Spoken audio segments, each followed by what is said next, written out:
একে একে 7টা খুন করেছিল, 7 টুকরা করে।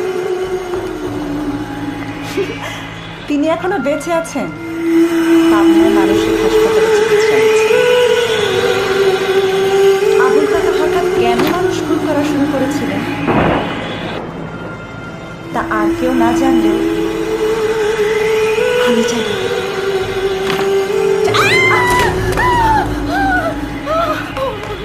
কি হয়েছে? ওখানে একটা ইঁদুর। আমি তো অনেক ভয় পাই বাবা। আরে